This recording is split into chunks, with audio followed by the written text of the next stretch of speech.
David arose from Ahimelech the priest at Nob, and fled that day for fear of Shaul, and went to Achish, the king of Gut.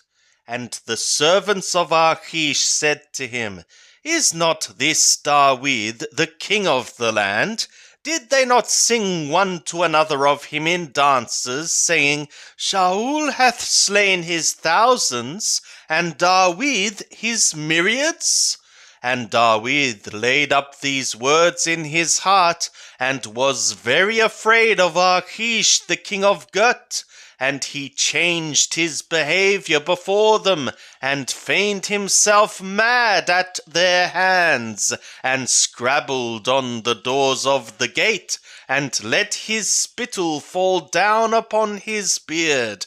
Then said Achish to his servants, Lo, ye see the man is mad. For what reason then have ye brought him to me? Do I lack madmen, that ye have brought this fellow to play the madman in my presence? Shall this fellow come into my house? Of the books called Shamuel the first, chapter 22. David therefore departed thence, and escaped to the cave of Adullam. And when his brothers and all his father's house heard it, they went down thither to him. And everyone that was in distress, and everyone that was in debt, and everyone that was bitter of soul, gathered themselves to him, and he became captain over them. And there were with him about 400 men. And David went thence to Muthepah of Moab, and he said to the king of Moab, Let my father and my mother, I pray thee, come forth and be with you, till I know what God will do for me. And he brought them before the king of Moab, and they dwelt with him all the while that David was in the stronghold. And the prophet Garth said to David, Abide not in the stronghold, depart and get thee into the land of Yehudah. Then David departed, and came into the forest of Hereth. And Shaul heard that David was discovered, and the men that were with him. Now Shaul was sitting in the Gabaa under the tamarisk tree in the Ramah, with his spear in his hand, and all his servants were standing about him.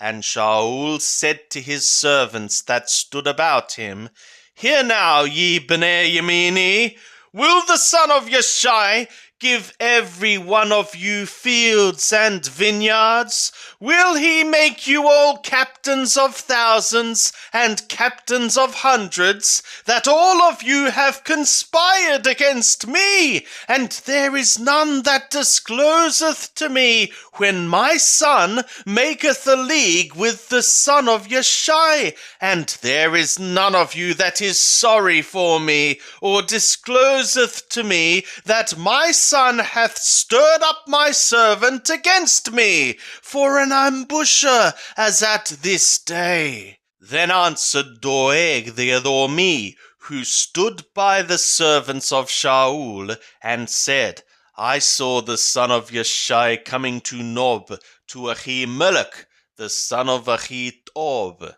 And he inquired of Yahweh for him, and gave him victuals, and gave him the sword of Goliath the Philistine.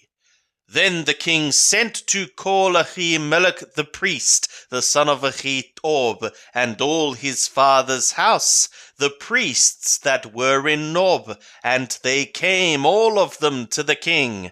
And Shaul said, Hear now, thou son of Ahitob. And he answered, Here I am, my lord. And Shaul said to him, Why have ye conspired against me, thou and the son of Yeshai, in that thou hast given him bread and a sword, and hast inquired of God for him, that he should rise against me for an ambusher, as at this day? Then Achimelech answered the king and said, And who among all thy servants is so faithful as David, who is the king's son-in-law, and is taken into thy counsel, and is honorable in thy house? Have I today begun to inquire of God for him? Be it far from me. Let not the king impute anything to his servant, nor to all the house of my father. For thy servant knoweth not in all this a thing small or big. And the king said, Thou shalt surely die, Achimelech, thou and all thy father's house. And the king said to the guard that stood about him, Turn and slay the priests of Yahweh, because their hand also is with David, and because they knew that he fled, and did not disclose it to me. But the servants of the king would not put forth their hand to fall upon the priests of Yahweh. And the king said to Doeg, Turn thou and fall upon the priests. And Doeg the Edomi turned, and he fell upon the priests, and he slew on that day 85 persons that did wear a linen ephod. And Nob, the city of the priests, smote he with the edge of the sword, both men and women, children and sucklings, and oxen and donkeys and sheep, with the edge of the sword. And one of the sons of Achimelech, the son of Achitob, named Abiathar, escaped, and fled after David. And Abiathar told David that Shaul had slain Yahweh's priests. And David said to Abiathar, I knew on that day, when Doeg the Edomi was there, that he would surely tell Shaul, I have occasioned the death of all the souls of thy father's house. Abide thou with me, fear not, for he that seeketh my soul seeketh thy soul, for with me thou shalt be in safeguard. And they told David, saying, Behold, the Philistines are fighting against Keilah, and are robbing the threshing floors. Therefore David inquired of Yahweh, saying, Shall I go and smite these Philistines? And Yahweh said to David, Go and smite the Philistines, and save Keilah.